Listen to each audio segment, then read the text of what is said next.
सिलसिलेवार तरीके से अनुराग भदौरिया जी बताइएगा कि कहां लिखा है सरकार ने कि हम जमीनों को छीनेंगे और कहां लिखा है कि गैर धर्म के लोग अगर जुड़ेंगे तो मामला थोड़ा बिगड़ जाएगा। मौलाना शहाबुद्दीन जी, सर आपको भी 1 मिनट दे रही हूं। आपके समर्थन वाला बयान तो मैंने सुन लिया, आप ही बताइए समर्थन क्यों, इस बिल से क्या बदलने वाला है या मुसलमानों को क्या फायदा होने जा रहा है? देखिए, वक्फ संशोधन बिल वक्त की जरूरत थी और इससे पहले भी 4 से 5 मरतबा कांग्रेस के दौर में संशोधन हुआ है और होता रहता है और आइंदा भी होता रहेगा। अब ये वक्फ बोर्ड जितने भी थे उसके चेयरमैन, मेंबरान, संबंधित अधिकारी ये करप्शन का अड्डा बन चुके थे। इन्होंने वक्फ भू माफियाओं से मिल करके करोड़ों की जमीनों को रेवड़ियों के भाव बेच दिया।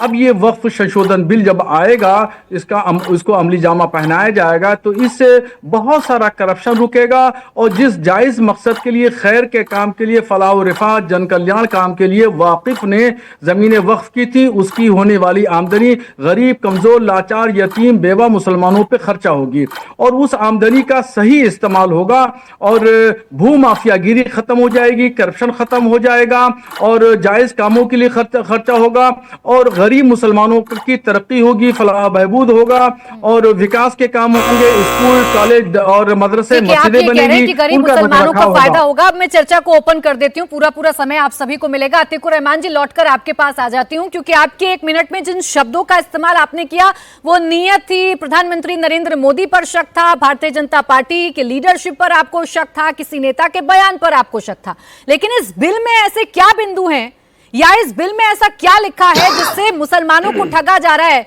ये स्पेसिफाई कर दीजिए अतीकुर रहमान जी।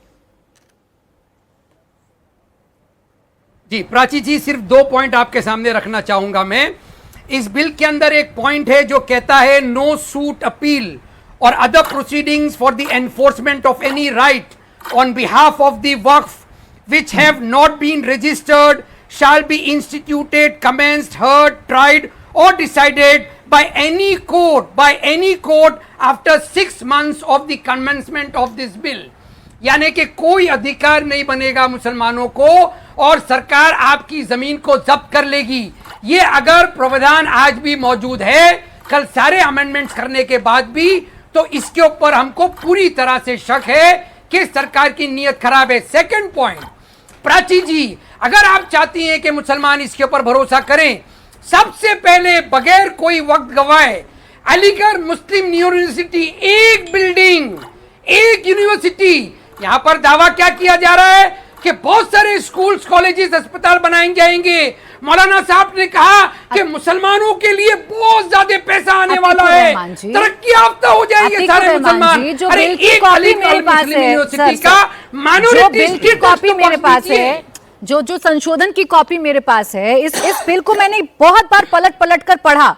मैं वो लाइन ढूंढ रही हूं जहां पर आपको नियत पर शक हो रहा है, मैं वो लाइन बार अंडरलाइन करने की कोशिश कर रही हूं जहां से आपको ये लग रहा है कि प्रॉपर्टी छीनी जाएंगी या मुसलमानों को ठगा जाएगा। अगर रजिस्ट्रेशन की बात ये बिल कर रहा है तो इसमें क्या गलत है सर? जी, वक्फ की जमीनें डिस्प्यूटेड लैंड्स हैं प्राची जी। ये बात बहुत लोगों को समझ में नहीं आती है। जो लोग इसके भीतर काम करते हैं उनके समझने का मादा ये है कि ये डिस्प्यूटेड प्रॉपर्टीज हैं और 6 महीने का जो सरकार वक्त दे रही है ये इनकी खराब नियति को सामने ला रही है। 6 महीने का वक्त काफी नहीं है, ये मैं नहीं कह रहा हूं। तो आप नहीं चाहते अतीकुर रहमान जी कि डिस्प्यूटेड प्रॉपर्टीज का मसला सुलझ जाए? 6 महीने का वक्त बहुत कम है, 6 महीने में पॉसिबल नहीं है प्राची जी, 6 महीने में पॉसिबल नहीं है। 6 महीने में पॉसिबल क्यों नहीं है? चलिए यही समझा दीजिए, क्यों पॉसिबल नहीं है 6 महीने में? यस, हाँ, इसीलिए मैंने जो शुरुआत की थी, हाँ, नेगेटिव शुरुआत थी, मैं मानता हूं। भाई ऐसी सरकार पर आप कैसे हमको भरोसा करने कह रही हैं?